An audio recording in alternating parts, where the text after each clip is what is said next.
Okay, terrific. So it's my pleasure to turn things over now for our first official panel of the conference. The panel is National Identity versus Imperialism in the Context of the Russian War against Ukraine. And the chair of the panel is Yana Prymachenko. So if she's here, is Yana with us? Yes, I'm here. Wonderful. Hello, Yana. Hello. Okay, take it away. The floor is yours. We're looking forward to this panel. Thank you very much for this presentation and for this ability to be here. And actually, that's a great honor to be the chair of the first panel. And today I'm like both chair and discussant. And I have like one more small question. How much time do we have for each presentation? Around 15 minutes? Is That's it okay? correct. Yes, Yana. Okay, and maybe I just switch to Ukrainian right now and introduce our first presenter. Отже, So, наша перша доповідачка. our first presenter is Tetiana Hranchak from Syracuse University, and her speech will be about Russian world and neo-Marxism at the service of modern Russian imperialism. Tetiana, please, the floor is yours. 15 minutes are yours. Please stick to the timing so as we could have time for discussions. I will try. I promise I will try. Now I will try to start my presentation.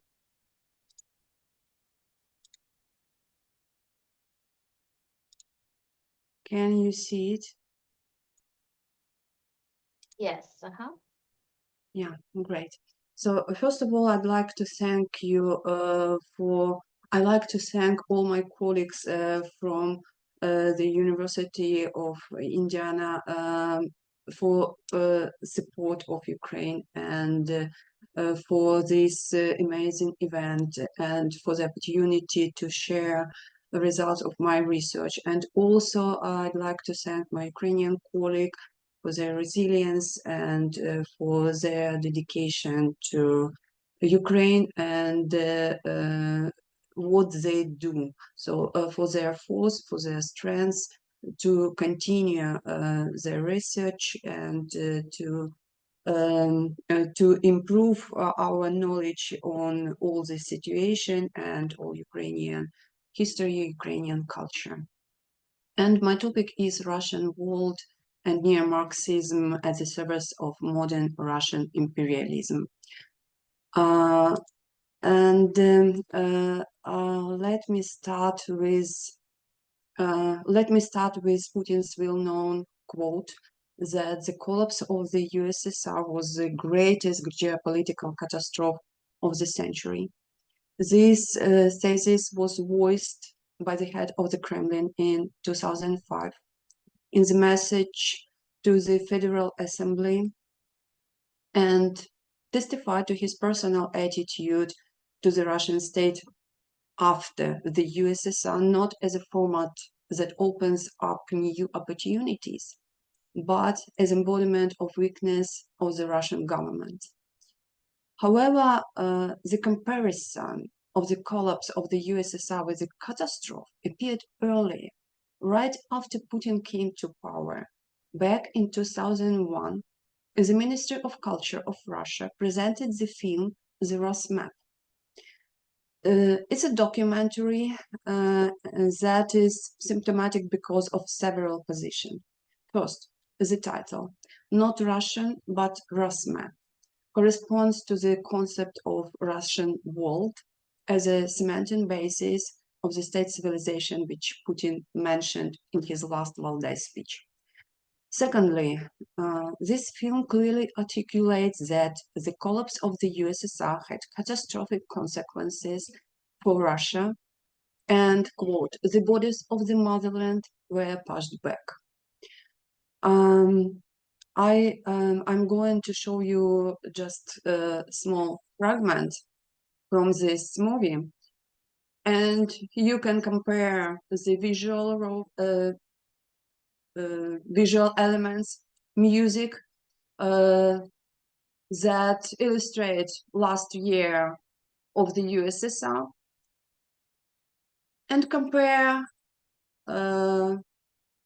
with narrative about the collapse of the USSR.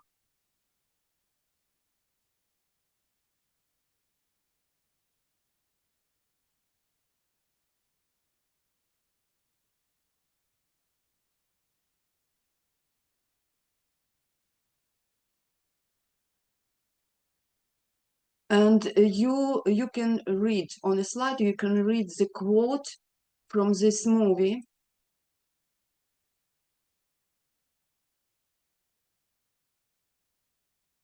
So such a way, overnight, in an everyday manner, an event occurred that can be compared to a natural disaster.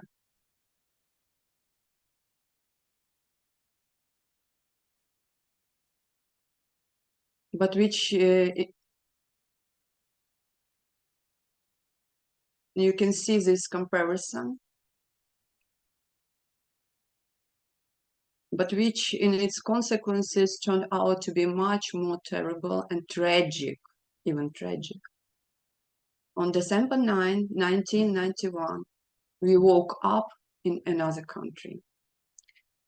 So, a third, already in this film, the Nazi label, familiar to us from the modern rhetoric of Kremlin propagandists, was applied to Ukraine, 2001. And fourth, Russia was depicted as the heart of the Eurasian space, the heartland, surrounded by enemies, which necessitated consolidation around a single center, around a single leader. It is noteworthy that in the second part of this film, we find additionally mention of the civilization Polar Russia, which is being born on the Rus map. Quote, "We didn't lose. It was information propaganda that imposed the myth of our defeat. On the Rus map, a new type of civilization is born, Polar Russia, a country in which one would like to live." In fact, this film, The Rus Map, contains key components of today's official Russian discourse, including the idea of revival of former greatness. Sorry. Even early in 1997, as the vision of Russia as a great empire in the expanses of Eurasia was presented by the infamous Alexander Dugin in his Fundamentals of Geopolitics. So, with a high degree of probability, we can assume that the strategic goal of the rebuilding of the former greatness in one form or another took shape already then. Later, Putin repeatedly returned to the explanation and additional justification of the devastating consequences of the collapse of the Soviet Union for Russia and promised to protect those who belong to Russian culture abroad. And you can see on a slide how this protection looks like.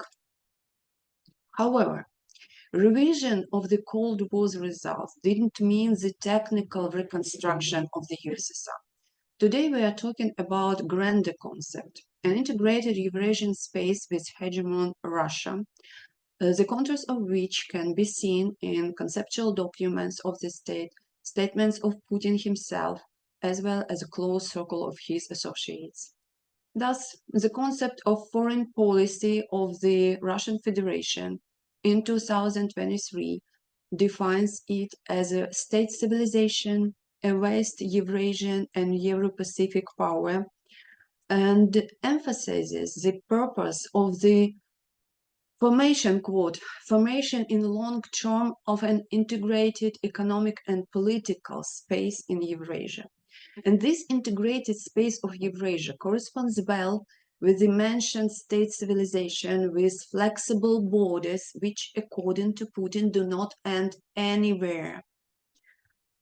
Today, Russia, neglecting the sovereign interests of countries and people, is already openly planning to lead and control the Eurasian zone, or according to the Kremlin's former Great Cardinal Vladislav Surkov, the Great North. And Europe could be a part of Greater Eurasia. As the civilizational basis of the new state entity will be formed by the value principles of the ideology of Russian world, common culture and history. According to Putin, Russia is held together by the Russian cultural core, one of the main ideas of which is messianism, which is wrapped in the rhetoric of salvation of the people of Donbass, Ukrainians, Russia, Europe, and the whole world. This salvation is seen in the imposition of Russian culture on others and the subjugation to the Kremlin. Quote, "The great mission of the Russians is to unite and consolidate civilization, language, culture, worldview responsiveness as defined by Fyodor Dostoevsky, bind together Russian Armenians, Russian Azerbaijanis, Russian Germans, Russian Tatars." And we can see all these consequences of site unification, of such unification. According to Putin, the Russian world unites everyone who feels a spiritual connection with Russian motherland, who considers himself a native speaker of Russian language, a carrier of Russian history and culture, regardless of even their national or religious affiliation. As the Russian world has a global character, quote, "They're everywhere, in Asia, in Africa, in Europe, and of course in North America," Putin noticed. And the concept of Russian world in this context opens up opportunities both for the mobilization of Russians to participate in the war as a just one in protecting the identity foundations of Russia, and for mobilizing compatriots abroad in support of Russia. And if for the internal audience, the expansion takes place under the slogan of protecting and saving the Russian world, their own, then for the rest of the world, under the banner of creating a multipolar world and restoring justice on a global scale.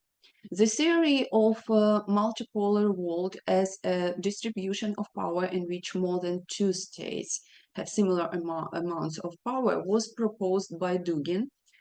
And on a practical level, the multipolar world project is an action to deconstruct the existing after the Second World War order, which, due to adherence to the principles of the inviolability of borders and respect for the territorial integrity of states, restrains the power of countries that demonstrate, in Putin's words, potential growth, and first of all, Russia's. Given the fact that the after World War II order is protected by countries of Western democracy, the idea of a multipolar world is aimed at weakening the position of the so-called collective West, which is accused of, quotes, establishing rules, efforts to obtain unlimited power over the world, and ruling the entire planet, colonialism, depersonalization, division, suppression, and I'm very sorry, and exploitation, robbery, and colonies over the centuries. In this confrontation with Western countries, Russia is looking for allies and actively uses the discourse of justice and equality. Just a second, I'm sorry. I can't speak now because I have a conference. In these aspirations, Russia appeal to those who may be interested in the idea of a global redistribution of the world, which wrapped in a wrapper of social justice according to the familiar since the October coup principle to take away and divide. In order to organize consolidated pressure on the West, Russia appeals to the countries of the Arab world, South and Latin America, and above all to the countries of Africa.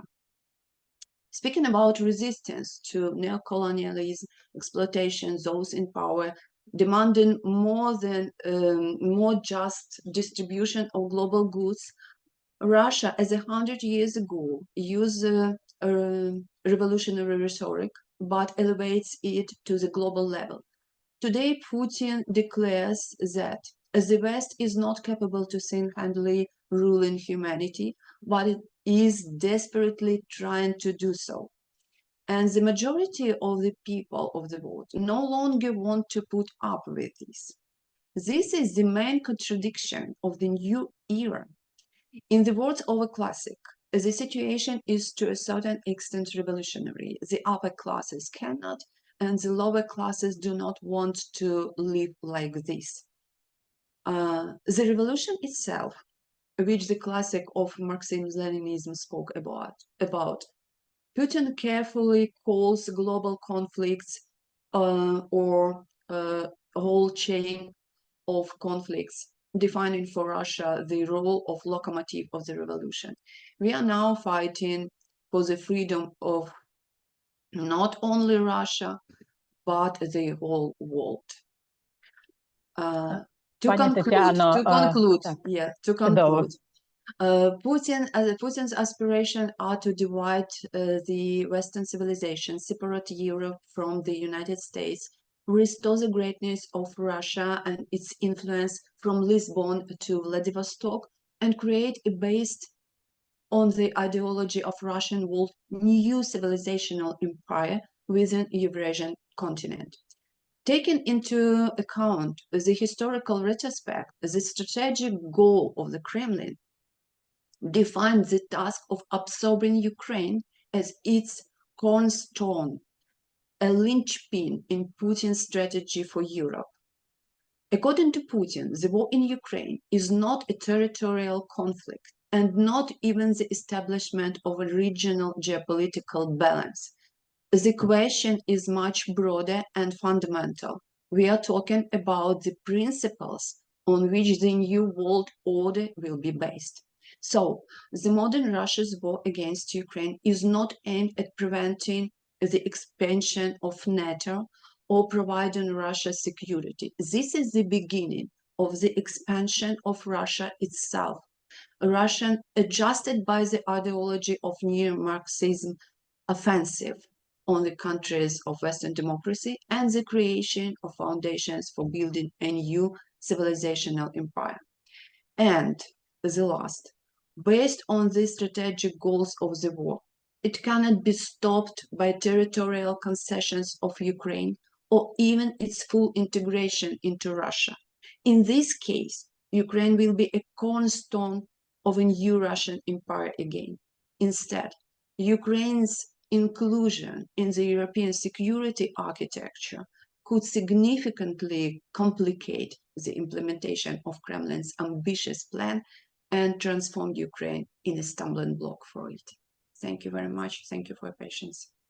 And thank you, Tetiana, for this very interesting and incredible presentation. I'm really sorry that I should remind about the time, but this is my I appreciate it. actually role here, like each year. And we're going to our next panelist, Oleh Razyhrayev, Волинський національний університет імені Лесі Українки, і його презентація – це Українці. And he will talk about Ukrainians, Poland's and Russian hybrid wars in the early 1920s, historical parallels with Russia's current war against Ukraine. So, Oleh, please, the floor is yours. Good afternoon, dear colleagues. Can you hear me? And can you see my presentation? Yes, we can hear you and we can see your presentation. Good. So once again, greetings. I thank the Indiana University for the invitation to join such a wonderful conference, and thank for your support. Now, since I do have a limited time frame, I will try to be concise in my briefing, but still to underline the main topics. I was born in the city of Lutskov, and working here. So this is the historic Volyn region. And in my briefing, I would like to cover two aspects: the local aspect and the global one, to show the concept of the hybrid war of Russia as a global event, and to show it on the local level as well. And just to show you, just to talk about the brief history of this region, Volyn was once part of the Russian Empire, and finally, after certain processes, the new countries were established, and some nations were able to create their statehood, others were not. And we had our own Ukrainian revolution, the Ukrainian People's Republic, and other events were taking place, but our statehood was not long enough, and part of the territory was integrated into the USSR, and the other were included into the other countries, neighboring countries, including Poland.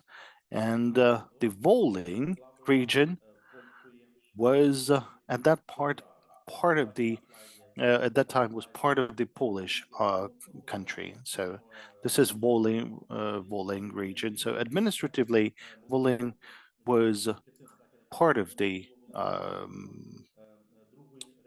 Poland. So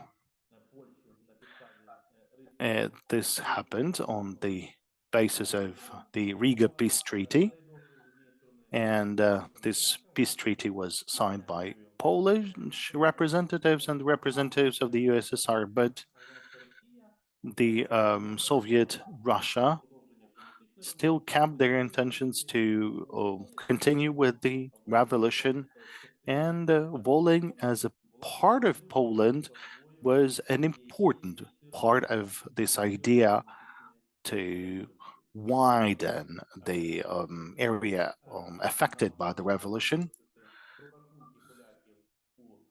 And the USSR tried to use some miscalculations of Polish in terms of their policy.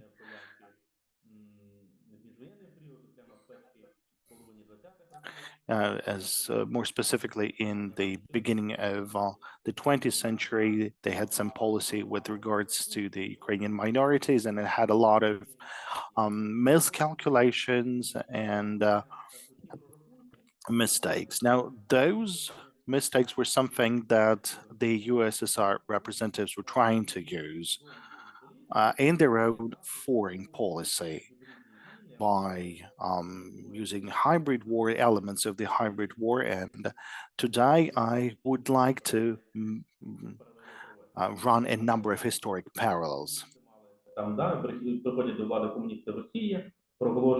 What could be seen by the communists of Russia, who were announcing the revolution, and according to that, the combats were in fact implemented. They did not cope with everything.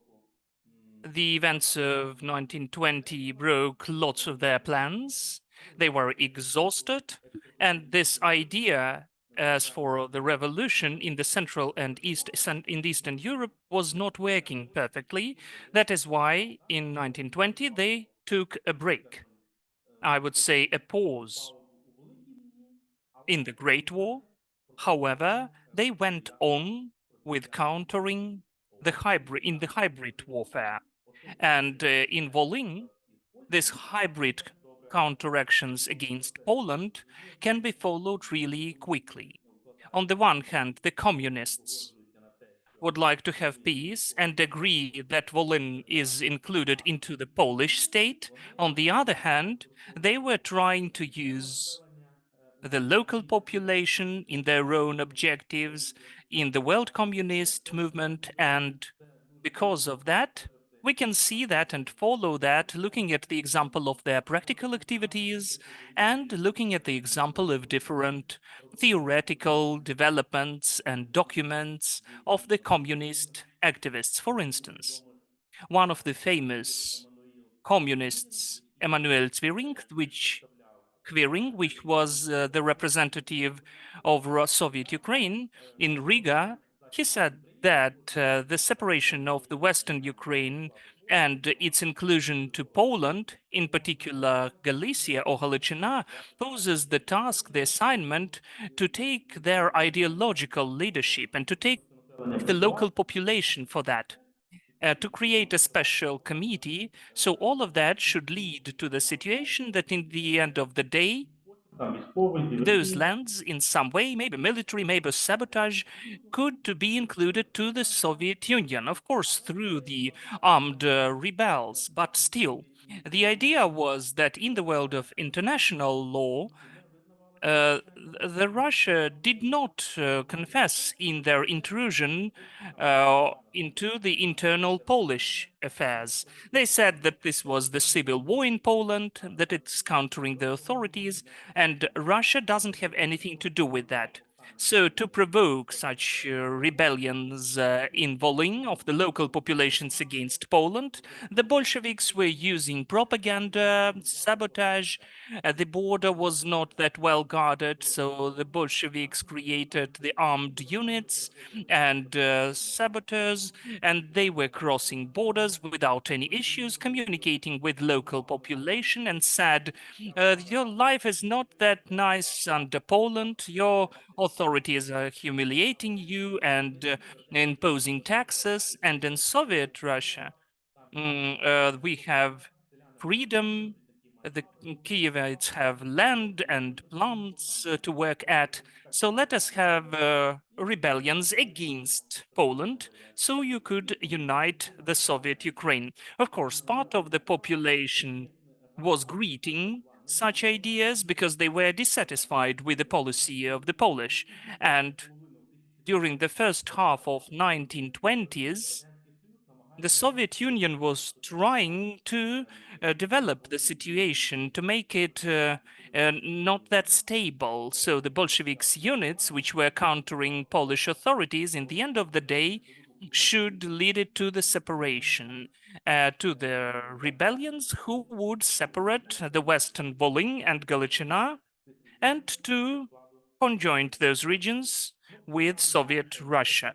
The rebel of such scale did not take place. The plans of the Bolsheviks did not implement, but still the events which were taking place more than 100 years ago in Volyn and the territory of modern Ukraine can be compared with the events which have been taking place in Donbass and Crimea since 2014 till the full-scale invasion of February 2022. Because during 2014-2022, the Russian Federation was severely violating the international law, occupied the Crimea, and also occupied Donbass. They violated the international law in this way. In the same way, during the war period, Russia has violated the international law as well, because on the one hand, the Bolsheviks were signing the treaties, but on the other hand, they never complied with it. The same happened in 2014-2022. There was the right of the sovereign Ukraine, and in the same way, the Bolsheviks were invading into Poland. So in 2014-2022, they also use local population with their mean and vile objectives. In the same way, in 1920s, the Bolsheviks were using the local Halachina and Volyn population in their political aims.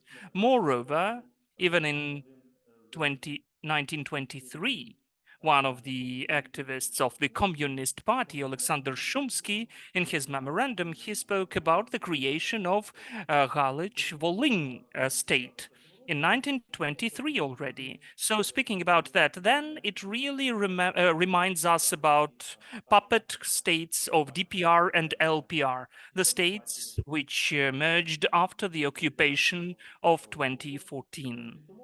So, summing it up, I would like to mention that during 2014-2022, before the full scale of Russia in Donbass, we could also see the same movements as in the beginning of 1920s. We could see certain similarities in the scale of sabotage and also unannounced war waged and the use of local population with their political aims.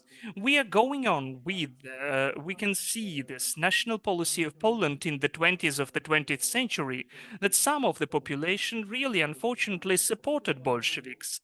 The policy really led to tension in the Polish-Ukrainian relations, and the dissemination of pro-Soviet moods was well observed. But the Volyn population were all only a tool to achieve their own political objectives, foreign political objectives. That was relevant in the 20s of the 20th century and in 2014-2020, because Russia, of course, was disseminating myths and propaganda among the population of Donbass, again, which is the repetition of the Russians' actions. I would like to conclude with that, and I'd like to emphasize that lots of the events of the global and regional history, what we have now in the Ukrainian context, we have seen them already. We were witnessing them before. And the creation of Donetsk People's Republic also can remind us DPR and LPR during the recent years. So the history just keeps on repeating, and we can have certain similarities. Thank you. Thank you, Oleh, for such an interesting speech. Really, the devil is in the details, and we have seen for many times that there can nothing be new invented by Russia. It is working according to the older Cheka, in fact, or special committee templates. They're just modernizing and changing the content. Now I am giving the floor to our next panelist, my colleague from the Institute of History of Ukraine of the National Academy of Sciences, Valeriy Tomozov. His speech is about the problem of preserving the national identity and culture of North Azovian Greeks in the context of the Russian-Ukrainian war. Valery, please, the floor is yours. Thank you so much. Thank you, dear colleagues. I welcome all of you. Hello, everyone. And I greet you. Thank you for the opportunity to tell about my topic. I will try not to abuse the time. So, the war always brings enormous suffering to the population of the country that fell victim to aggression and irreparable cultural losses. Even for the titular nations, it is a huge tragedy. However, it becomes even more significant for national minorities who find themselves in the zone of military conflict. And this is quite understandable, as ethnic groups are always teetering on the brink of losing their national identity due to ongoing assimilation processes. In order to preserve their languages and cultural traditions, national minorities need continuous care and support from the state of which they are citizens, as well as from the metropolis, if it exists. Strangely enough, ethnic groups that have places of compact residence, which is already a unique phenomenon today, suffer the most from military aggression, of course, provided that the territory of their compact residence is at the epicenter of hostilities. The Greeks of Nadazovia, represented by two ethnic groups, Rumeans and Urums, belong to such national minorities. The fate of these peoples is tragic. For many centuries, they were created during the Byzantine period in Crimea as separate ethnic groups, two types of the above Azov area. So Rumeans, in translation from Greek, means Byzantines. They are Orthodox. They speak Rumean, which is based on Greek, which could be found and shaped during the Byzantine period. And Rumeans is from the Turk. It also means Byzantines. They are Greek Tatars, Orthodox, but Turcophones. And there are several hypotheses how they emerged. The main one is that the Greeks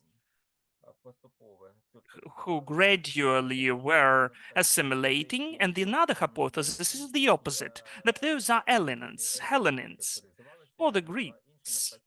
And the other hypothesis is those are the Turks who became Hellenized and took Orthodoxy. In early 1778, with the requirement of the Russian government, the Greeks were deported from the Crimea,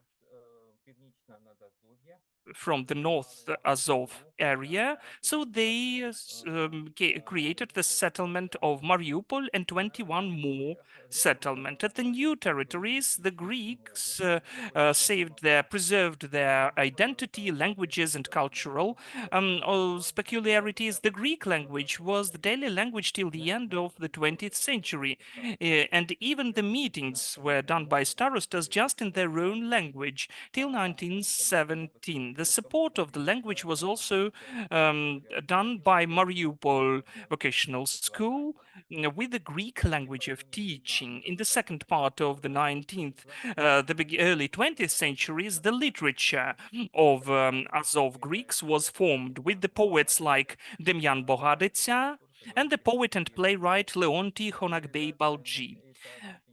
The history and folk culture of the Greeks of Azov area were popularized and studied by the teacher, educator, and public figure Theoctist Hartakhai. Despite the famines, the Stalinist repressions that targeted Greeks on ethnic grounds, the destruction of Greek churches and other architectural monuments, the extermination of the national intelligentsia, and the German occupation, Greeks managed to create their own original culture. At the beginning of the Soviet era, as part of the policy of indigenization, Greek teaching schools were established, as well as libraries, reading houses, and courses in the native language. So in 1928-29, there were 65 Greek schools in the Mariupol and Stalin districts. And in July-August 1926, the All-Ukrainian Central Retraining Courses for Teachers of National Minorities organized training for Greek teachers at the Mariupol Pedagogical College, where the Greek department operated. In November 1928, at the fourth session of the All-Ukrainian Central Executive Committee in Kharkiv, an exhibition was organized, which was also organized by Sandra Constant, who was a rather famous ethnographer.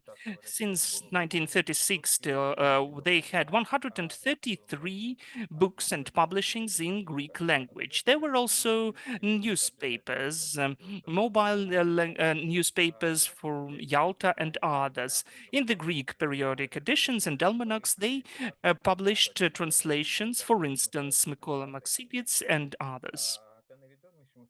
But the most important and famous among the Greek poets was, of course, Grigory Kostoprav. He managed to unite around his newspaper the activists, where he was the editor-in-chief, the group of Greek poets, which was included by Vasily Gala, Leonti Kiryakov, and others. In January 1933, the Almanac of Literature was published, which means the sparkle which witnesses the flame. In 1934, they started the publishing of the Almanac Youth. In February 1933, at Mariupol Drama Theater, they had the Greek theater founded. So the director Yuri Dranha, a native of the village of Sartana, was at its origins. At first, performances were staged only in Russian and Ukrainian, so the theater consisted mostly of amateur actors. Only 3 actors, Danilo Telenchi, Georgi Deglara, and Yuri Dranha himself, had some professional experience. But a troupe of 24 people quickly formed around them. Still, the transformation into the proper Greek theater took place in 1933. They had the Greek language play, both translated ones and of the local authors. So during the short time, this Greek theater gained great popularity. The company toured both in Soviet Ukraine and abroad. In particular, in the summer of 1936, they visited the Crimea, Odessa, Kyiv, Kharkiv, and Mykolaiv. However, in December 1937, the theater was destroyed, its employees were arrested and accused of counter-revolutionary activities and subversive work against the Soviet regime. The theater in 1938 was officially liquidated. An important place in the І самодіяльне творчість. cultural life of the local Greeks Цього року в was Сартані була створена грецький ансамбль also occupied by amateur art. At the end of 1935, a Greek song and dance ensemble was established in the village of Sartana.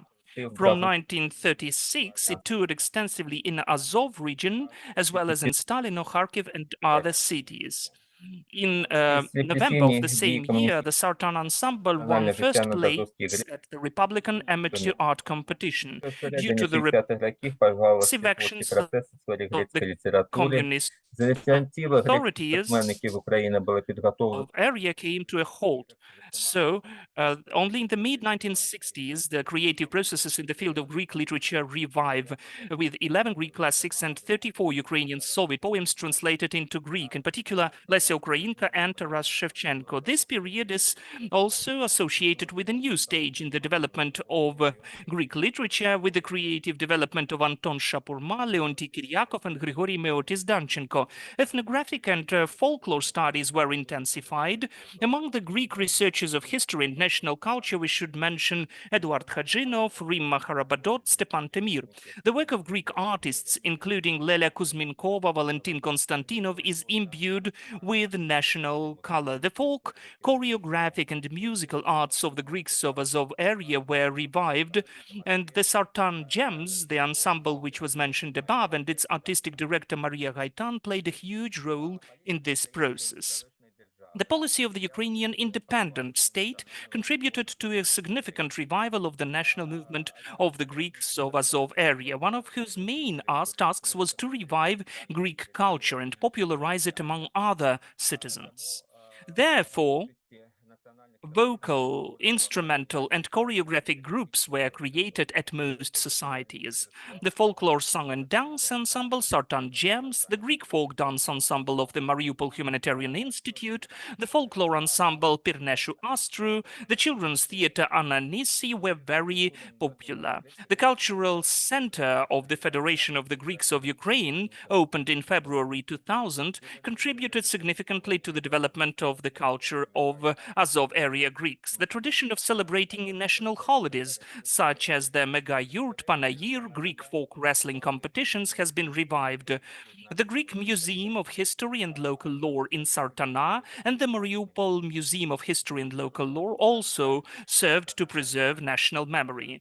Newspapers and magazines, especially Logos and Hellenes of Ukraine, played a significant role in organizing the Greek national movement and promoting its goals and achievements, educating younger generations and spreading the historical truth about the fate of the Greeks in Ukraine. Unfortunately, the Greeks are not considered to be aboriginal peoples because they are considered to be autochthonous ethnic communities that have formed on the territory of Ukraine, are carriers of an original language and culture, have traditional social, cultural, or representative bodies, self-identity as part of the people of Ukraine, constitute an ethnic minority within its population, and do not have their own state outside Ukraine. So they were considered to be Greek diaspora, not separate peoples, and their languages are just dialects. Of course, it's a mistake, and this situation significantly harmed the cultural development of the ethnic groups, contributing to the reduction in the use of their languages in favor of a Greek one. And then Azov Greeks have a completely distinctive culture, and their languages function not only as everyday language, but also as literary ones. The Romanians and Urums are separate peoples related to the Greeks. Therefore, along with the Crimean Tatars, Karaites, and Krymchaks, they have every reason to be considered indigenous people of Ukraine. This problem is even more urgent today, as the Russian-Ukrainian war that began in 2014 has covered the territories densely populated by Romanians and Urums. The full-scale invasion of Russian troops on the 24th of February 2022 led to the complete occupation of these territories, as well as the destruction and looting of material material and spiritual cultural sites of Greeks, including churches, museums, libraries, and cultural centers. Mariupol and the settlements near it, founded by Greeks, Sartana, Besheva, Mangush, Urzuf, and others, suffered devastating destruction, and the population was significantly lost and dispersed through evacuation and deportation. It is unlikely that the demonstrative efforts of the Greek collaborators and the occupation authorities will contribute to the preservation of the national identity of the Rumeans and Urums, who are practically on the verge of extinction as unique national and cultural ethnic groups. It is possible that the world is losing part of its cultural diversity, the two original national cultures of Rumea and Uruma, as it is not known whether the lost will be restored and whether the Greeks will return to their places of compact residence. So, in fact, considering the issue that these are the, in fact, aboriginal people of Ukraine, and there is no country beyond Ukraine, they don't have their own motherland, so we face the issue about the existing ethnocide. So we can consider this as an ethnocide against two ethnic groups, Rumes and Urums.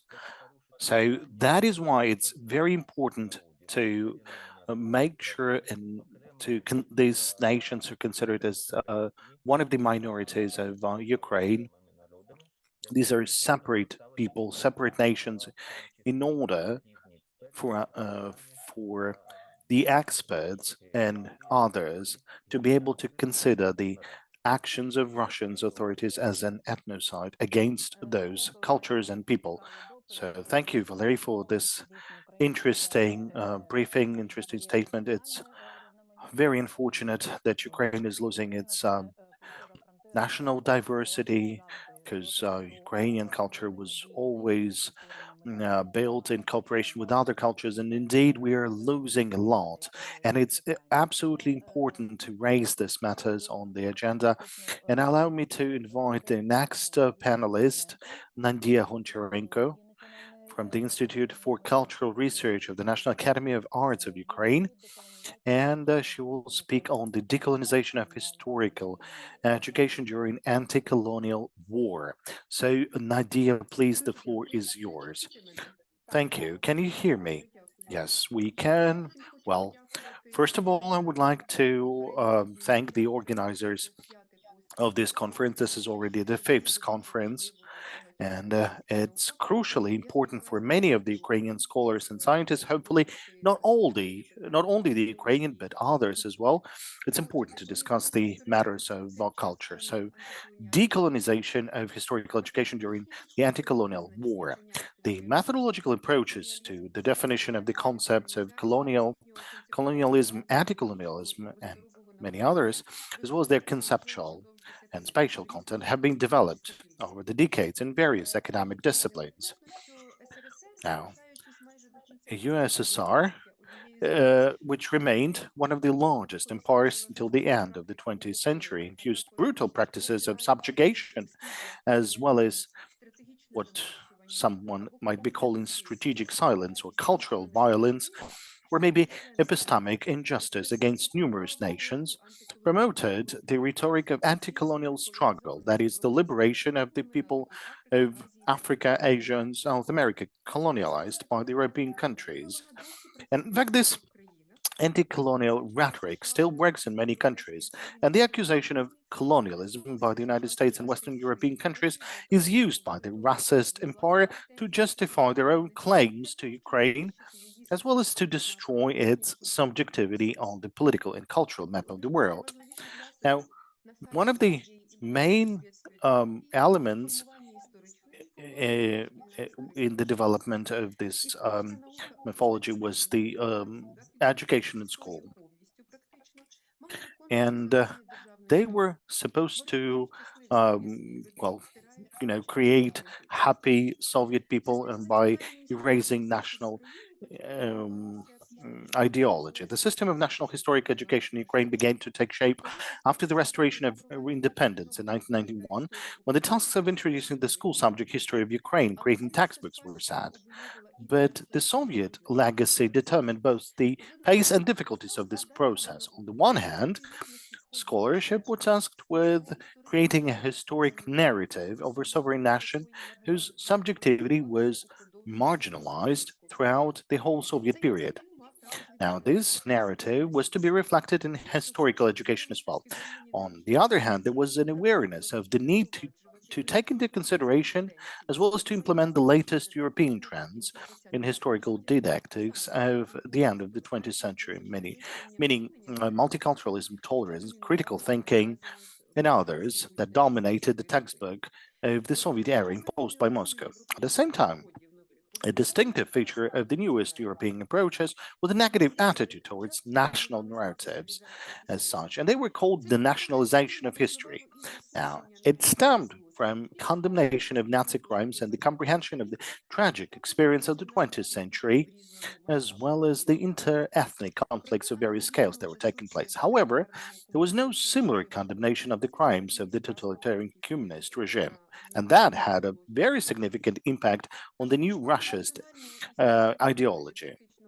So the creation of this aspect was very difficult, and there was a lack of understanding of our challenges by some of the analysts who considered our aspects of education more of a threat rather than the necessary element of the transformation. So the formation of a national education was considered by threatening ethno-nationalism, which is rooted in some of the aspects of the 19th century.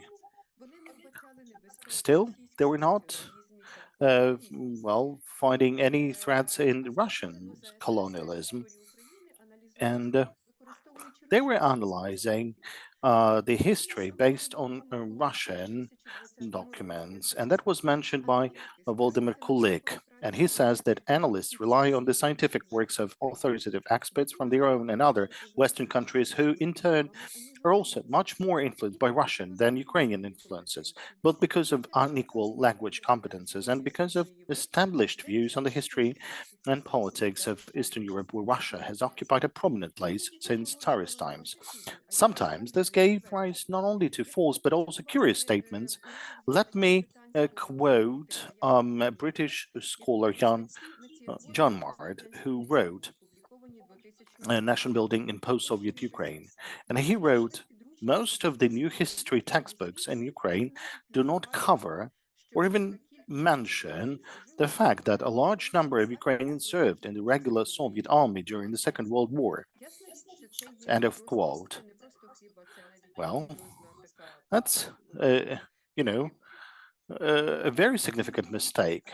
However, the problem of decommunization, decolonialization of the education is something that required a systemic solution in the scientific materials were hardly even mentioned before 2014-2015, yet the annexation of Crimea and the start of the hybrid war in 2014 proved that empire still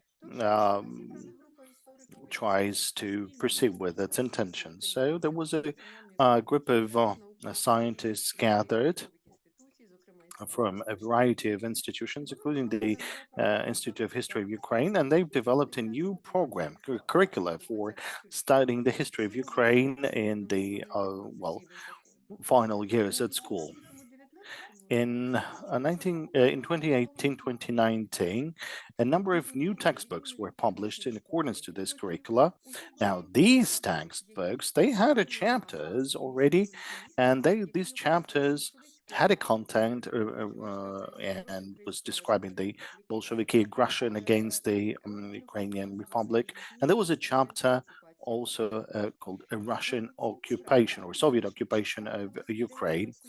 Now, there was an idea of the continuity of modern Ukrainian statehood from the UPR, not the Ukrainian SSR, and it condemned two criminal totalitarian regimes, Nazism and communism, and it deconstructed Soviet ideologies about the history of Ukraine in the 20th century, although the very concepts of colonialism and decolonialism were not explained in detail. the genocidal rhetoric of Ukraine, of Russia, well, they proved it's important for us to deconstruct some of the Soviet concepts and other concepts. I want to mention three concepts. First, the concept of fraternal people who came out of the so-called common cradle, the Rus, was included into the ideology of united and indivisible Russia introduced by imperial educational institutions. It was used by the Bolsheviks as an instrument of national policy that imitated the friendship of fraternal people. The concept developed in the Soviet Empire, covering various spheres of public life. It was spread in European American historiography. In modern Russian propaganda, it has been refined and developed to a concept of one nation, which instead of the existence of a separate Ukrainian people implies its subjugation or deconstruction. The deconstruction of this concept started in 1991. At first, professional historians started question that. Then it was mentioned in the textbooks. Still, the conceptual framework for refining historical education 2024 clearly outlines the need to kind of deconstruct this concept, but many intellectuals from other countries still use this concept even when supporting Ukraine and condemning Russia's attacks. But at the same time, they're sincerely surprised by the aggression against the brotherly people. Now, the brotherly concept is closely related to liberation. Having declared a people brotherly occupied by foreign invaders, Russian political regimes, from imperial to Bolshevik, are setting out to liberate them. But in fact, they're expecting their spheres of influence. The goal was noble, to liberate from enslavement. But the Russian ideology turned that into a different thing. Now they use it as a justification for the invasion campaigns and the destruction of all national state formations on the territory of the former Russian Empire after World War I. Contemporary Russian politicians and intellectuals use the concept of liberation to justify attacks against Ukraine, destruction of cultural heritage, or just appropriation of their elements. Already in the curricula of 2016 and the textbooks of 2018, 2019, we see a change in this concept. Not the liberation from Nazis as related to the Second World War as it was earlier, but the expulsion of Nazis from Ukraine. The third concept is interviewed with brotherhood and liberation. It's the civil war. It was introduced by Soviet historiography in relation to armed campaigns of 1918-1921, which ultimately ended with the occupation of Ukraine. Now, this concept was spread in USSR and abroad.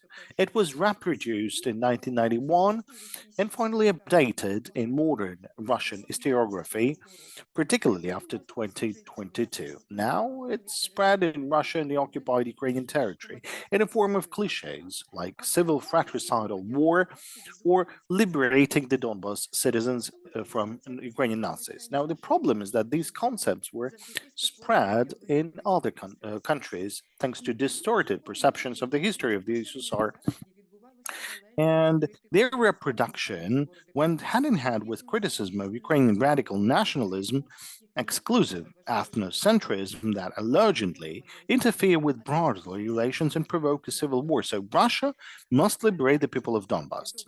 Now, these concepts are well substantiated by Russian intellectuals, and in order to make sure they coexist with the European post-war culture of memory.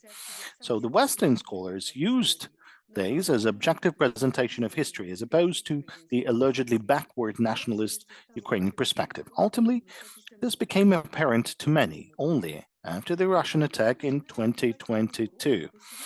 Starting from 2022, Russians are already introducing new history textbooks in Russia and in occupied territories of Ukraine, and they're explaining the liberation of brotherly people from those who started the civil war. Now, in Ukraine, despite the threat of the destruction of a nation, there's no Russian creating new historic textbooks.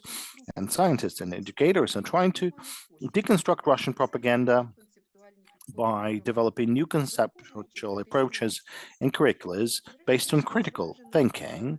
And this is reflected in the curricula developed in 2022 and emphasized in the new conceptual approaches made public in the February of 2024. Among the most important aspects of the curricula, the key ones relate to decolonization of the historical education over a variety of periods. As for the history of Ukraine in the 20th century, there is a need to reshape, reformat it, to take into account the leading trend of this century, that is the collapse of empires and the emergence of national states, recognizing the USSR as a state where the imperial way of organizing power was combined with a totalitarian regime, end of quote. So, since 1991, given the need to create a national narrative, as well as considering the European approaches to historical didactics, we had the slow process of decolonization, decommunization, without kind of using these terms.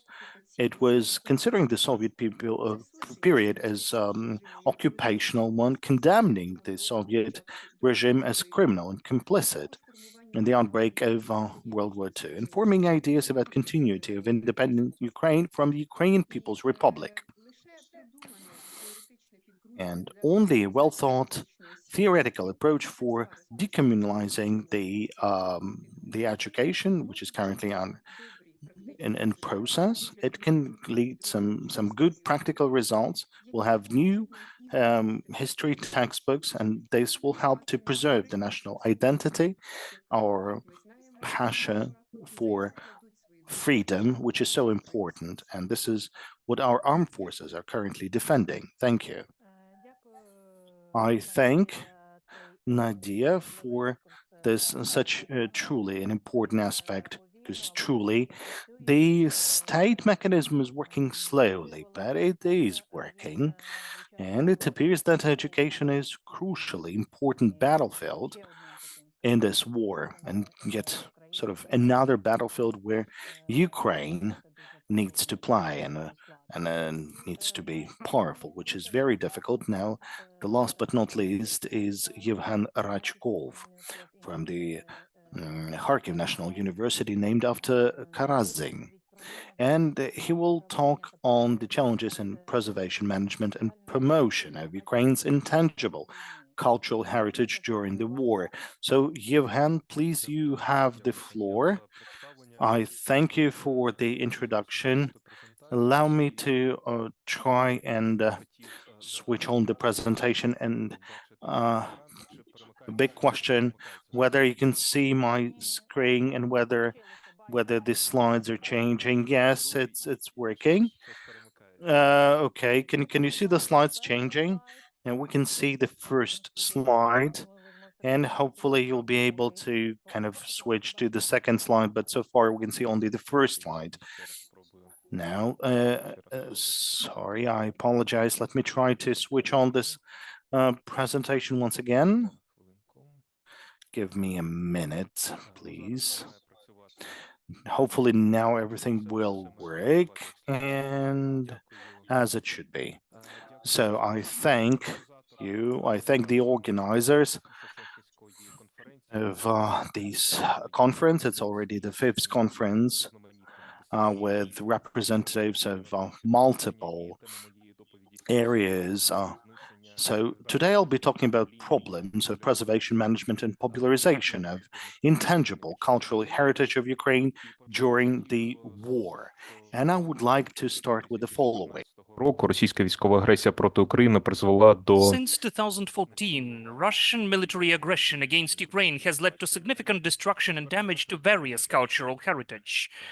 The experts define the current damage to Ukraine's cultural heritage as the largest since World War II. The cultural heritage continues to suffer losses, especially in the territories that remain occupied by Russia, and where hostilities have taken place and are ongoing. It should be noted that the Russo-Ukrainian war has provoked numerous threats not only to tangible, movable and immovable, but also to intangible cultural heritage. The partial or complete destruction of the anthropogenic environment of Ukrainian settlements primarily causes irreparable damage to the cultural environment and cultural memory of various ethnic and cultural communities living there. Representatives of the latter are often forced to move to safer places or at least abandon the cultural activities they had been conducting before the 24th of February 2022. And I need to mention that at the first glance, local losses of cultural heritage can actually pose existential threats, making it impossible for the sustainable development of both individual communities and the entire anthropogenic environment of settlements.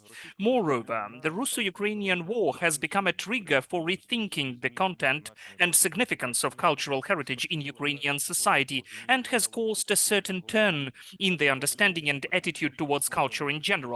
On the one hand, the heritage associated with Russian imperial and Soviet history has undergone a critical rethinking. On the other hand, there is a growing public interest in traditional cultural patterns that are seen as the basis of Ukrainian national identity. An illustrative example is the intangible cultural heritage. Undoubtedly, in the context of the Great War, culture, including intangible cultural heritage, became an important basis for the national consolidation of Ukrainians to counter Russian military aggression, including Russian propaganda.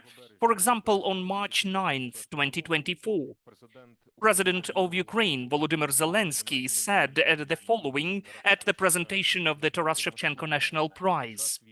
In times of war, even more so than in time of peace, we must all remember that culture matters, and people of culture also matter. Everyone who speaks about Ukraine, they voice what is in their hearts, preserves everything we are going through, revives what might have been forgotten. So let me tell you in a nutshell what intangible cultural heritage is, because it seems a simple question, but it requires a separate explanation, especially given that the concept of intangible cultural heritage has emerged relatively recently. As is well known, the framework for the protection of intangible cultural heritage was defined by the Convention for the Safeguarding of the Intangible Cultural Heritage, adopted during the 32nd session of the UNESCO General Conference on the 17th of October 2003. It has been acting in 2006, a bit later, and an interesting fact. According to one of the active participants in the process of adopting the convention, Aikava Faure, the process of preparing the document began even in 1999, when a draft resolution was adopted during the 30th session of the UNESCO General Conference. It should be noted that the project was submitted by Czechia, Lithuania, and Bolivia, and supported by Bulgaria, Cote d'Ivoire, Slovakia, and Ukraine. So Ukraine was involved in the preparation of this convention and was one of the initiators of its implementation. Researchers of the intangible cultural heritage of Ukraine emphasize that it has become the first and most important tool to provide legal framework for the preservation of intangible cultural heritage. One of the key notions is the definition of intangible cultural heritage and the scope of its coverage. The document states the following. The term intangible cultural heritage refers to those practices, manifestations, expressions, knowledge, and skills, as well as the instruments, objects, artifacts, and cultural spaces associated therewith, which are recognized by communities, groups, and in some cases individuals as part of their cultural heritage. According to the Convention, the intangible cultural heritage is manifested in the following domains: oral traditions and expressions, in particular language, performing arts, customs, rituals, festivities, knowledge and practices concerning nature and the universe, traditional crafts. Despite the fact that the Convention for the Safeguarding safeguarding of the intangible cultural heritage is undoubtedly an important achievement, there are many critics of it. In particular, Lukas Liksinski, an expert in the field of intangible cultural heritage law and policy, emphasizes several problems. First of all, the dichotomy between tangible and intangible heritage laid down in the Convention is noteworthy. According to the researcher, this dichotomy is important but largely artificial. There should be the integrated approach to its preservation and safeguarding. And also there should be responsible people predefined, and it can be provided only involving a big number of different actors. So an effective system of protection of intangible cultural heritage is possible only if there is close cooperation between communities, relevant government agencies, and international institutions. Obviously, it should be recognized that the mechanisms for the protection of intangible cultural heritage laid down by the Convention are more focused on the actualization of various components of culture. The inclusion of elements, objects, manifestations of the intangible cultural heritage in the national list or world lists cannot protect them from various threats, in particular in the event of an armed conflict. At the same time, it is worth considering the significance of the Convention, which allowed to undermine the value of intangible cultural heritage in the world, to provide various communities with the opportunity to talk about their ideological, political, and cultural orientations. The Convention has strengthened public interest in intangible cultural heritage and turned it into an important tool of memory policy. Ukraine has ratified the convention, the UNESCO Convention, on the 6th of March 2008. And since then, we have the gradual process of the formation of the relevant state system.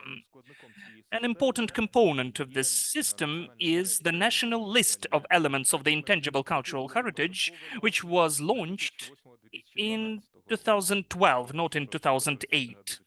And that's very interesting as well. Today, the list contains 92 elements. It is noteworthy that during 2012-2021, or more than 9 years, only 26 elements were included in the list. Instead, 66 items were added to the list between July 2022 and February 2024.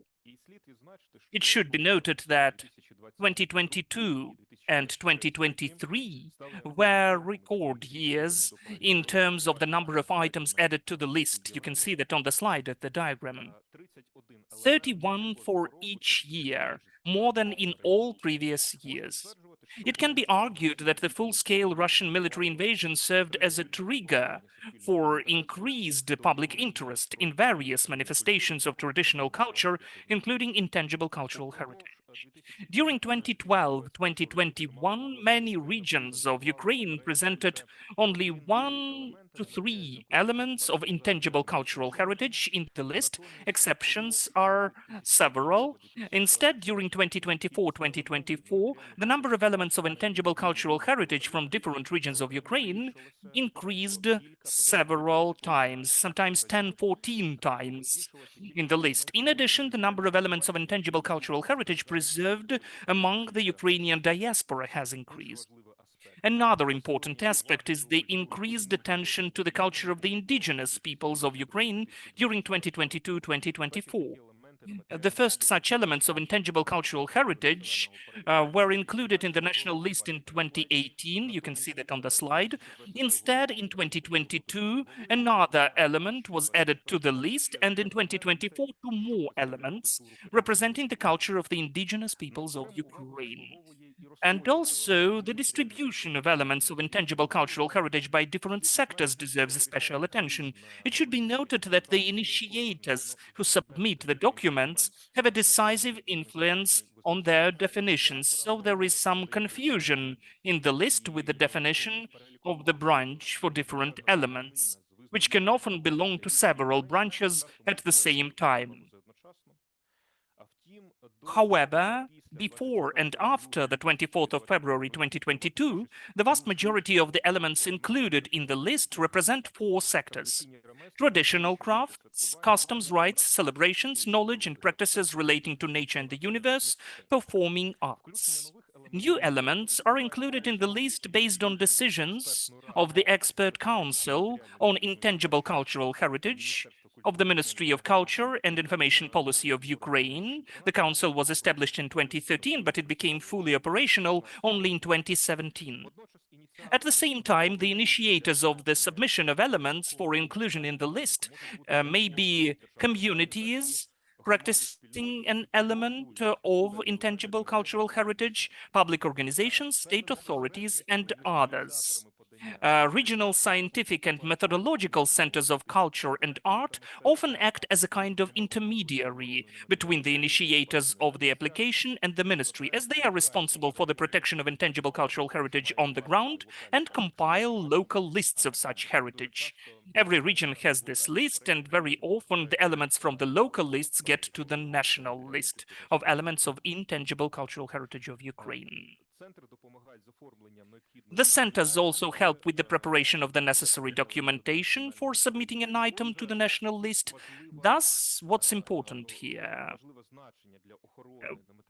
That both civic initiatives and effective cooperation between communities and specialized state bodies, as well as between state and international institutions, are important for the protection of intangible cultural heritage. It should be taken into consideration that the addition of new elements of intangible cultural heritage to the national list is only the first step towards their research, protection, and popularization. The list lays the groundwork for effective protection of certain elements of cultural heritage, but is not able to solve these problems. Even the existing inventory has a number of problems, as evidenced by attempts to modernize it. For example, in 2023, several lists were distinguished within the national list. And the researchers were emphasizing that the updating of the lists should prioritize measures to protect intangible cultural heritage, and that local communities should play a special role in this process. But in fact, it does not take place like that. Let us speak a bit about decolonization of cultural heritage, looking at the example of the so-called the battle for borscht. Yevgen, I would like to remind you, you have 3 minutes left, so we need to stick to the regulations. Yes, okay. So, as for the battle for borscht, let me move to an interesting example of decolonization of culture, which is connected with decolonization of historical memory, which is typical for countries that have freed themselves from totalitarian or authoritarian regimes. It's very demonstrative that such decolonization of cultural heritage foresees not only the use of counter-narratives, getting away from everything which is not yours, but also the search of something yours, of yours and traditional. This battle for borscht is an interesting demonstrative example. This battle has started in 2019 with the discussion in the social media about whether really this dish belongs to Russian or Ukrainian folk cuisine. The discussion immediately went beyond gastrocultural discourse and became part of a broader decolonization debate that touched on issues of Soviet heritage, the Holodomor of 1932-1933, the culture of the Ukrainian diaspora, and many of the participants emphasized that despite the spread of borscht in the traditional food culture of many peoples and countries, the dish still originated in the territory of modern Ukraine. And finally, we can look at the chronology of the events. In 2020, this element was included in the national list of elements of intangible cultural heritage of Ukraine.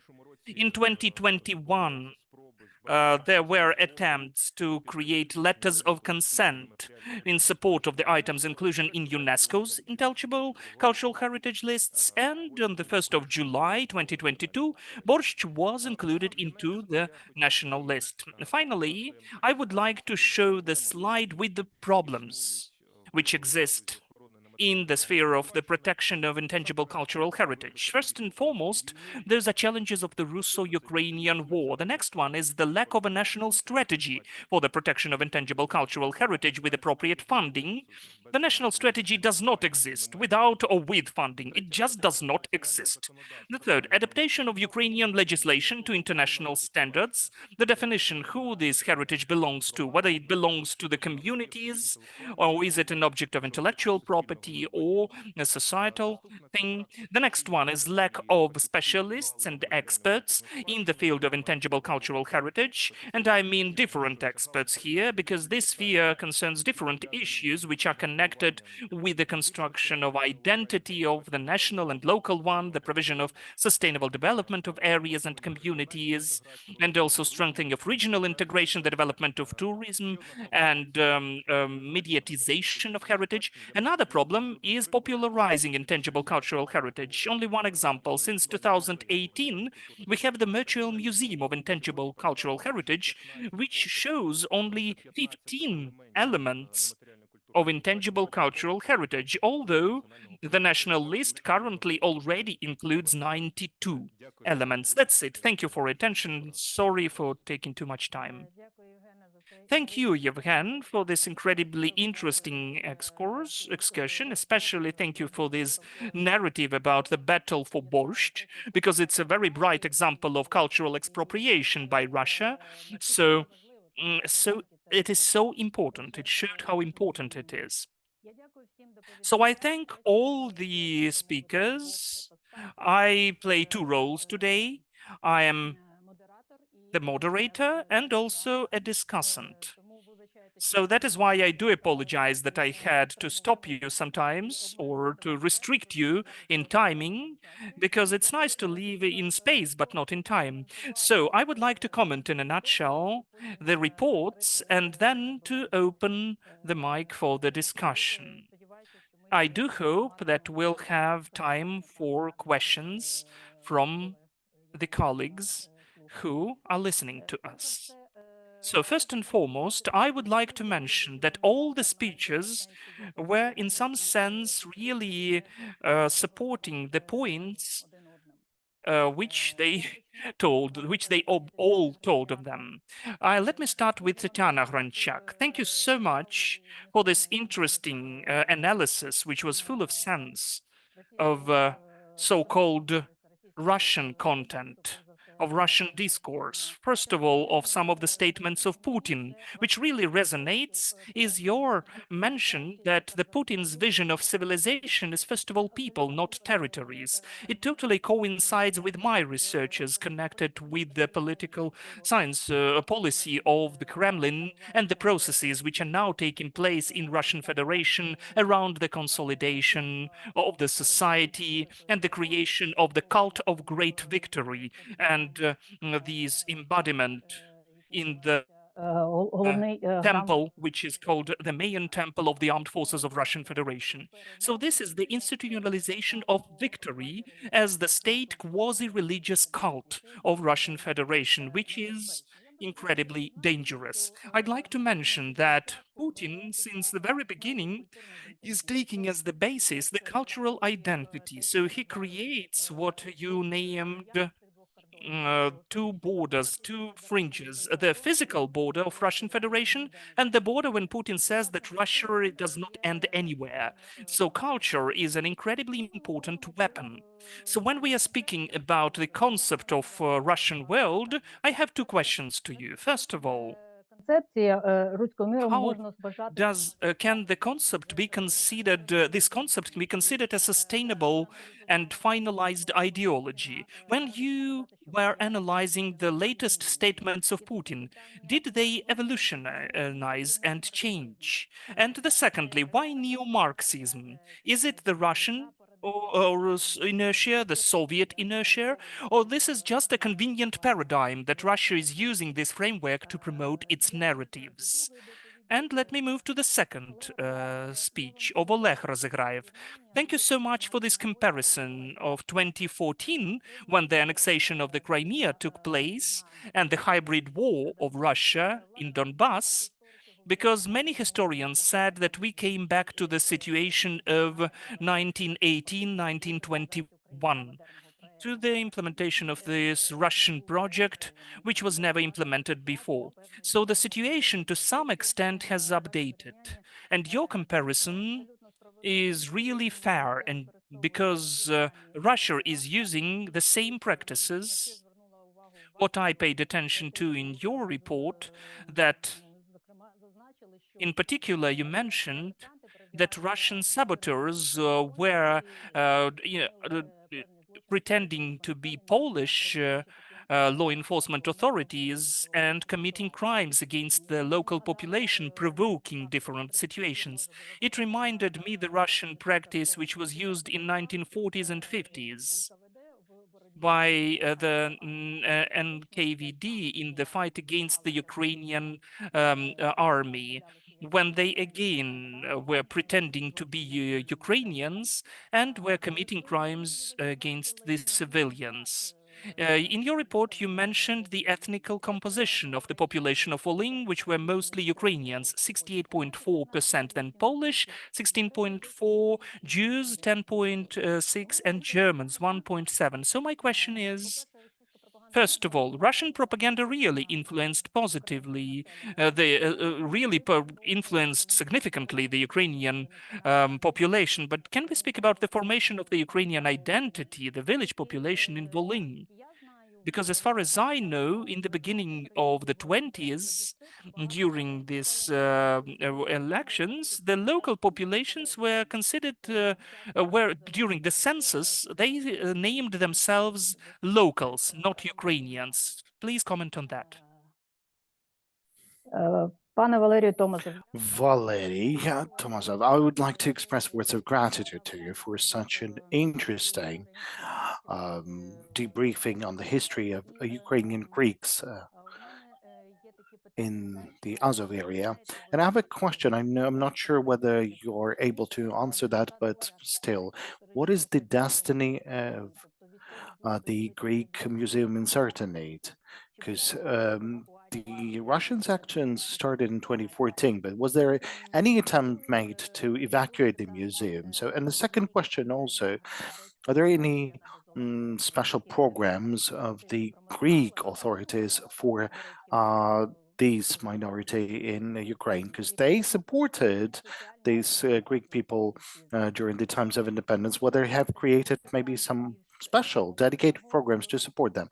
And one more question, more of a historical background. Can we say that 1920s, the Ukrainization policy was anti-colonial in its essence, that Ukrainian authorities and others dealing with the Ukrainian culture, they were also taking the path of the anti-colonial discourse, and it was all deconstructed in 1930s. Just recently, I heard I was giving a statement in Princeton, and I was talking about decolonization and anti-colonial approach, and it was my approach was severely kind of criticized. So, can we say that 1920s and the policy of Ukrainization that was waged by the Ukrainian Authority was anti-colonial in its essence? I mean, it has a it was anti-colonial. So now, Nadia Honchenko, thank you for the analysis of the current processes that are taking place in the Ukrainian education. Indeed, the conversation whether Ukraine was a colony, it's very difficult. And I think the fundamental reason for the complexity is the lack of understanding of different styles of colonial imperialism, because for the Western world, the colonialism is primarily the British colonialism, and British Empire serves as a wide example of that. But there's an economic colonialism that makes the empire to retreat when further exploitation becomes economically inviable, while the Russian is more of a political colonialism. So they have these political factors that are more important than economic ones. So looking at these political factors like prestige, like the power or the grandeur of the nation, though the economic factors go to the background. Now, the lack of understanding of the difference between the colonial approaches and the styles of imperialism is something that creates the lack of understanding and the discussion whether Ukraine was a colony of Kremlin at a certain point. The other aspect that I would like to raise your attention to, you were mentioning the deconstruction of the brotherhood nation concept, the civil nation concept, but whenever we're talking about the liberation, I would like to underline that the whole Russia's historiography of the 20th century is based on this theory that was mentioned in the statement by Ms. Hranchak, and that any wars waged by the Russia are kind of represented as the wars for liberation, like the Russia is coming to rescue. Well, the wars against Russia were always considered as such that were inspired by the foreign powers willing to weaken Russia. And I think this paradigm has not changed at the point. Surely, Ukraine has faced with an extremely difficult dilemma because we've returned to our national kind of modern project back in 1991 when the West and Europe had other trends to the development of national projects. So, it was hard or it was easy to, well, accuse Ukraine of certain nationalist aspects. I have a question on the concept. What do you think, what this concept lacks? Which myth and constructs should be deconstructed as well? And another question to you. Are there any special programs or maybe curriculums in the Ministry of Education and Science that would be providing for some work on the deoccupied territories? I'm talking about, specifically on the educational work. Maybe any strategic plans within the Ministry of Education on those areas, particularly in Donbass, because they've been living in other paradigm for the past decade. And Yevhen, thank you for raising this aspect of intangible culture. And when you mentioned the borscht, I remembered that whenever we were trying to calculate the food basket, we were also doing the calculation based on the borscht. And people on the news, they were saying, okay, what was the increase in the price for the borscht products? What I would like to mention, as I was reading your statement, I kind of pointed that borscht was introduced into the intangible cultural heritage in 2022, and you were quoting this document, and it was mentioned borscht was something that combined the Ukrainian communities. This is a tradition that passed the tests of 1930s, the Holodomor famine period, and it was very important for the development of Ukrainian society and community. And in this document, there was in the of Ukrainian authorities, it mentions the civil war and not the war for liberation, 1917. So how those concepts are, being so important, and that in some of the state documents are still using them despite the war. I absolutely realized that this was not done intentionally, but it just explains how deeply rooted are some of the Russian statements and Russian testimonies. And as you've also mentioned that that we've started to work actively on the intangible cultural assets after the start of the full-scale war. And what I've also focused is that Unfortunately, we're not working with the reestablishment of the traditions or recovery of the traditions. Do you think we can come up with any programs for the reinvigorating of the traditions, as we're not only losing the intangible cultural heritage aspects, but there's a lot of other kind of material cultural heritage issues. And a good example of is this ethnocide of the Greek minorities. I don't know if there are any state programs to recover the heritage. So I thank you, dear colleagues. And would you please now offer the answers to these questions? Maybe I will start the first. I thank Yana. I will speak Ukrainian simply for the sake of time. I thank you for these wonderful and extremely interesting questions, and they make me think from a different perspective to what I've been working on. Let me start with the second question, indeed.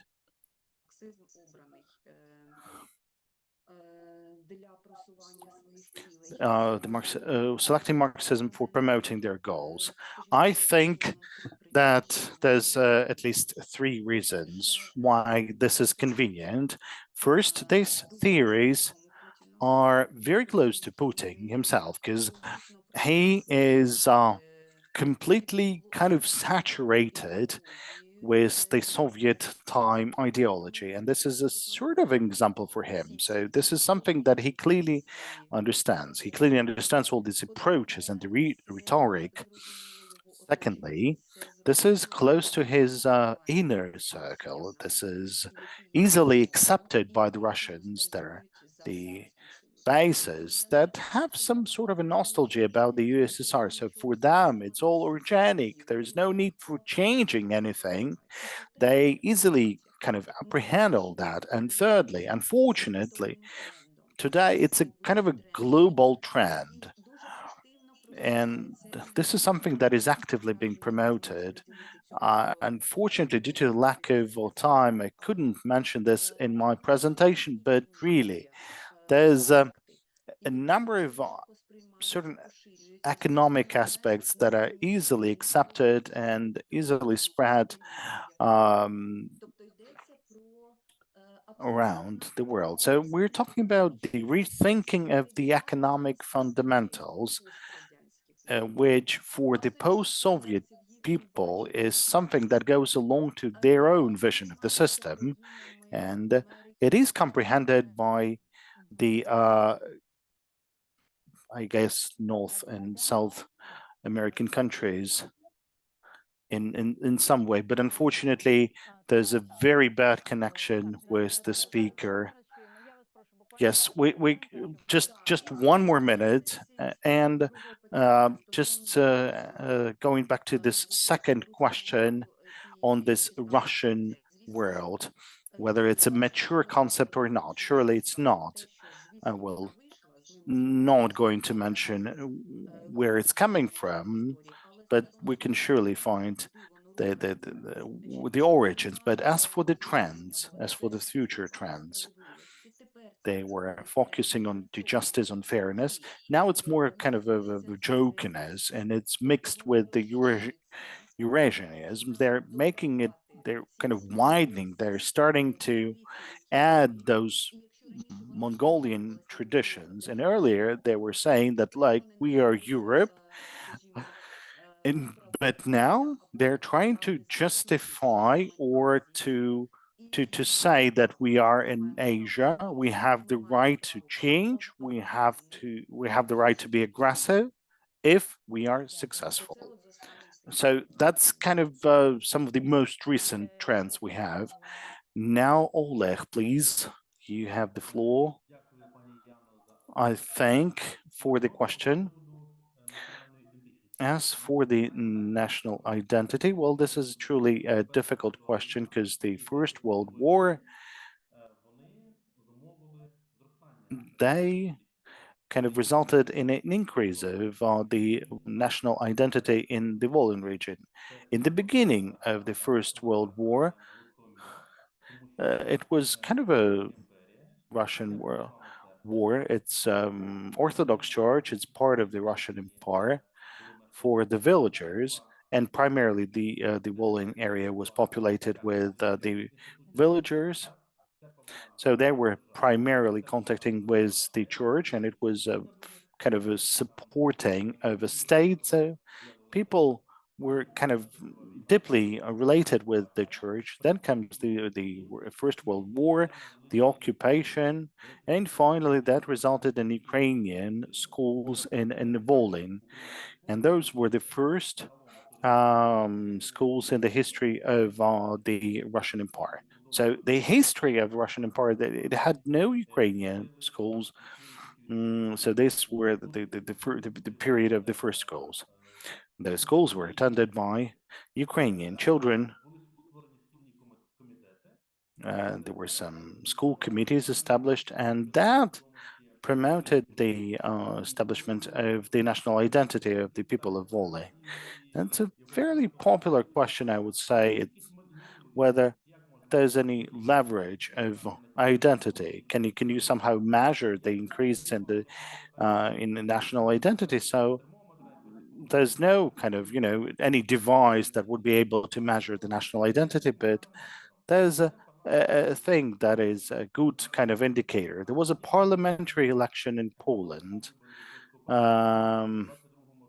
back in 2022. Now, what's interesting, the Polish people who, let's say, in the beginning of 20th century, when the Russian Empire has created the Duma, well, they were electing not the conscientious people, let's say, to be represented in the Duma. They were only selecting those loyal to the Tsar. Now, the Polish people who were coming in 90s, they're saying that the Polish people had no national identity, so they would be selecting the candidates that would be a loyal one. So the parliamentary elections of 1922 were a great surprise for Poland, because not a single of their candidates passed, because most of the Ukrainians selected Ukrainians to participate their own region in the Polish government. So it was a big surprise for the Polish people, and for me, it is something that symbolizes the increase in the national identity. So I would say that the impact of the First World War and the other events had really some significant impact. So good, the Ukrainians once again surprised the whole world. So very pleased you have the floor. I thank you for this interesting questions. More specifically, I really like the third question. Yes, I believe that the policy of 1990s, 1920s was an attempt of decolonization, and it was run in parallel with the Ukrainization. So the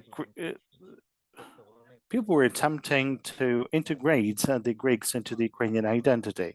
So they were supposed to have all the possibilities for the development as an ethnicity, but then they should be integrated into the Ukrainian context and not the Soviet context. And that's a very interesting question, a very interesting topic for the research. As for the museums, well, nothing was evacuated from the Mariupol Museum or the Sartan Museum. And that's a very painful question, because there was this policy of the local authorities and the director of the Mariupol Museum, and she was a collaborator, like an open collaborator. And I know that some of the pieces, they were destroyed or they were lost during the bombardment and shelling. Like one of the bomb hit the museum, but part of the pieces of the museum were taken from the museum. I know that some of the experts were going there just as during the Nazi occupation, they were coming to the place and selecting the best pieces of what was held in the museum. They were taking that to Russia. So that's also a separate story, a separate part for the research. As for the curriculums or the programs, there's programs for those who are resettling, but there's no supporting programs. Thank you. I have to apologize for Nadia Honcharенко and Mr. Rashkov. Unfortunately, we are out of time for the answer of the questions that I've addressed to you. I thank you for this panel discussion. Hopefully, we'll be able to see one another in future, and we'll be able to continue our work. I thank everyone, and glory to Ukraine. Yes, glory to heroes. Thank you, everyone, for this wonderful panel. I would invite those who did not have a chance to respond to Dr. Prymachenko's questions to converse in the chat, perhaps. We could also take Q&A from audience members in the chat, sort of continuing the discussion, but we will move on to our next panel. So I'm going to stop the recording of this one, and thank you again to our speakers, to Dr. Prymachenko for your expert hosting and discussant duties. Really, really wonderful panel.